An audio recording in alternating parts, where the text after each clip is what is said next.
Hey everybody, it's great to see you today. Today is October 15th, and this is Living Power, your online Bible study where we are walking through the Bible in a year. We are in the Gospels, and we're looking at the life of Jesus. In the reading today, I believe he is in Jerusalem. Yesterday we read about the light of the world, and he was at the temple actually speaking about being the light of the world. Probably underneath this huge candelabra that they had at the time of the festival. It wasn't Passover, it was a different festival that he was there for. So I read in one of the commentaries that they kept a 70-foot candelabra for the Feast of Tabernacles, and it would have just been lit up and beautiful, and there he was talking about being the light of the world. So I thought that was very interesting. Now that was in yesterday's reading. Today's reading we're going to look at some basic theology. Jesus is warning the people, the Pharisees in particular, that the way they think leads to salvation is not the way.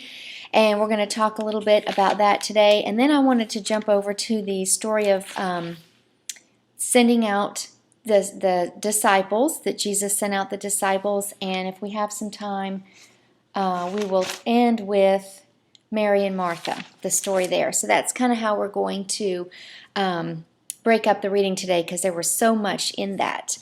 Okay, let's start with John chapter 8. This is where the reading started today. Jesus' warning of consequences for not believing in him.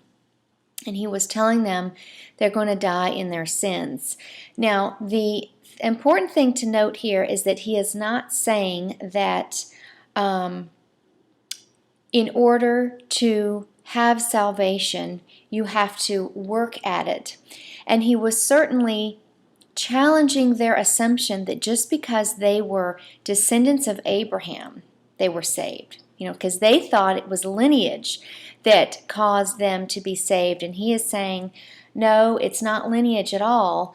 That's a misconception that you have. It's being right with God, in right relationship with God. And so there is a relationship between salvation and works, but it works like this. No one is saved until they have faith in Jesus. After that point, they are to remain true by obeying, and that works are an inseparable consequence of believing. Works are the proof. They're not on the front end, they're sort of on the back end, if you will. And so they're the proof of salvation.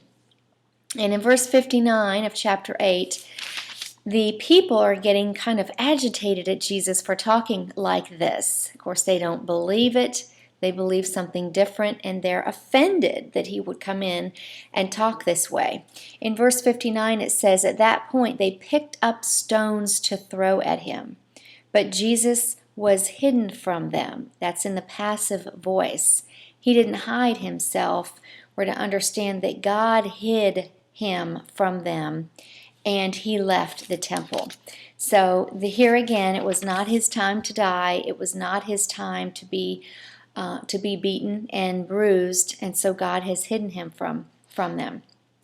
Now, the battle lines have been drawn. The Pharisees are the national religious leaders. When they say something, they represent the people. I believe it's about 6 months before the crucifixion. We are in his last year. We know that for sure. And here in Luke 10, Jesus is sending out his disciples. Now, in my Bible, it says he sent out 72 disciples. But if you look at the asterisk and go to the very bottom, most manuscripts say it's 70. I believe it's just a mistranslation that it says 72, because 70 is a very prophetic and theologically significant number. Here's what I'd like to share with you today about the 70. Why is 70 such a critical number? We've talked about 3 this year. We've talked about 7 this year. We've talked a little bit about 12. There were 12 tribes of Israel, 12 apostles. Now let's look at the number 70. I think you will find this absolutely fascinating. If we go back to the Old Testament, I'm going to take you to a couple different places today. And we look at Numbers chapter 11, verse 16. Do you remember when Moses and the people were in the wilderness? And Moses needed to, he was taking care of everyone's disputes, and everyone was coming to him, and he was wearing himself out.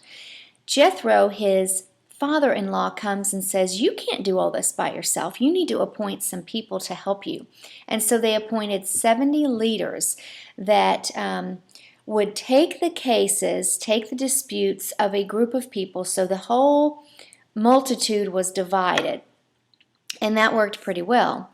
They were divided into 70. Now there were 70 people that were helping Moses at that time. There is some belief that 70 was the foundation of the Sanhedrin.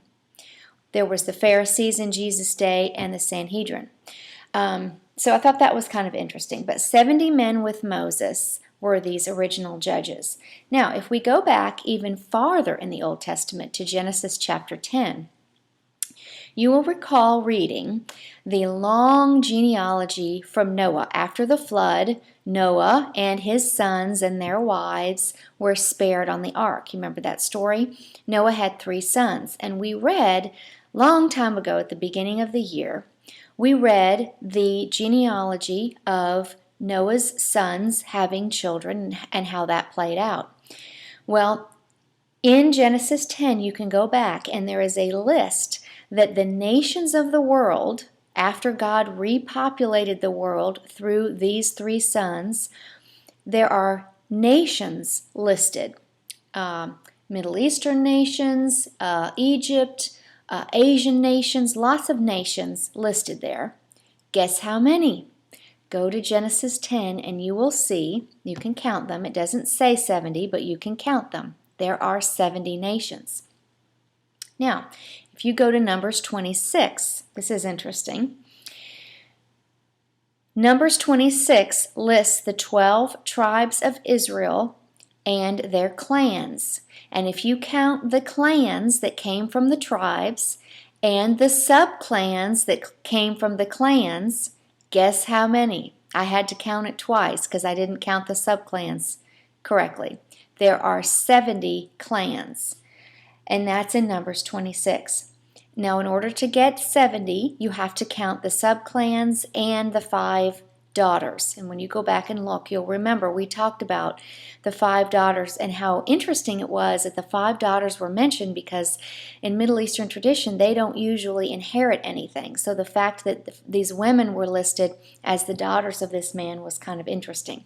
Well, here's another reason why, is because they were considered as part of the 70 clans that descended from the 12 tribes of Israel. Here's one more I'll give you. Genesis 46, verse 27. Do you remember the story of Jacob and his sons and Joseph?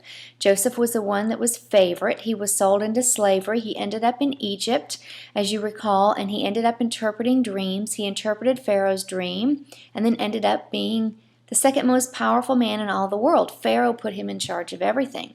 Well, because of the gift of administration that God gave him, you recall he saved the people from famine because he interpreted the dream that there were going to be 7 lean years, and he started storing up the grain. You remember that? When Jacob first went into Egypt, because Joseph said, "Come and live here," there were 70 sons. 70 of Jacob's sons went into Egypt. Okay, so we can start to see that this number 70 is very significant. What I'll suggest to you is that through this number 70, God has subdivided the world in these nations. He has subdivided His nation, Israel, into clans with this number 70. So basically, what we understand is 70 clans came out of the 12 tribes, and now in Luke 10, we see 70 evangelists coming out of the 12 apostles. Pretty cool, isn't it? So 70 is a very significant number here. Okay, so that's kind of I want to just give you that background. I hope that it was interesting for you in Luke 10 when Jesus is sending out the disciples. All right, we have a couple minutes. I wanted to cover a couple things with Mary and Martha and give you the application for today. This story about Mary and Martha is a very familiar one to many women. We talk about it frequently. We sometimes call each other, oh, you're acting like Mary or you're acting like Martha, and we know, kind of that inside secret, if we're saying you're working too hard or you're not working hard enough. We kind of interpret it that way. You ladies know what I'm talking about. The person of Mary who sits at Jesus' feet and is not concerned at all about doing the work, she just wants to hear from the Lord. She wants to be in His presence, just meditate on Him and just be with Him, developing a personal relationship with Him. This is the personification of Mary. In a prior parable, Jesus talked about the seed that fell on fertile soil, and this would be Mary. This would be what a person looks like if they were representing a fertile seed that fell in good soil. So Jesus, through this story, is encouraging us to take time to be like Mary and not be so busy with everything that we have to get done. Mary, on the other hand, was the busy one. She was so concerned about getting everything finished that she didn't take time to have her devotion and quiet time and sit before the Lord. In that earlier parable, she would have been described as the seed that got choked with the thorns. You remember that? And that just represents a believer who gets sort of choked up with all the worries of this life and the busyness of this life and really can't find time to develop a relationship with the Lord because they're too busy. We make this error frequently in our own lives when I'll give you a couple of examples. Maybe stress out when our family is coming over or guests. We're having a dinner party and guests are coming over. And we focus on getting everything so perfect that we forget to focus on making everyone feel so at home. Here's another example. Maybe in the morning you're rushing out the door to get your kids to school or you're rushing out to work and you just completely skip your morning devotion. There just isn't enough time for that. Maybe because you have a million things to do on your to-do list and you're trying to head out of town, that you just don't take time to pray. And one day passes and another day passes and all of a sudden you realize a week, maybe a month has gone by. And where is your prayer life? You've forgotten to pray. You haven't taken the time.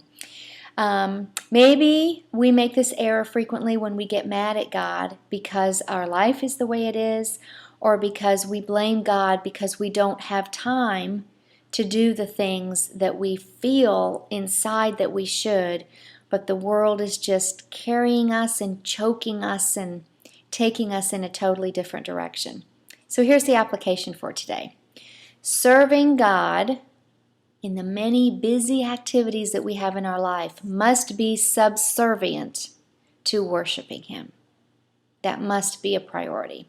Do you crave time with God? Are you remembering to pray? Do you carve out time to do these things, to pray, to journal? Maybe in the new year, maybe you think about at Christmas time buying a journal for a family member or yourself, and you would practice journaling, writing down your prayers. If you've never tried that, I encourage you to do that. It really helps you to get focused in your prayer with your prayer life.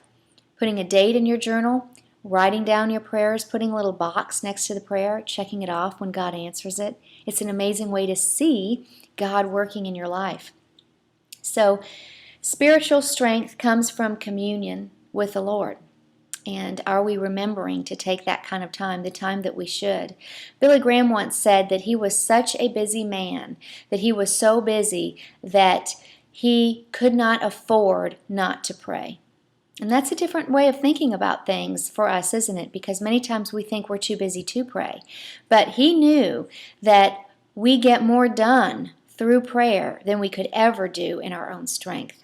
So here's the question I'll leave with you today. Can you identify more with Martha, who's getting choked by the worries of this world and having to tend to all the things on the to-do list? Or even in the midst of the busyness, can you lay that aside and do what's more important and choose the better thing in being like Mary and sitting before the Lord and cultivating a personal relationship and just being quiet in His presence?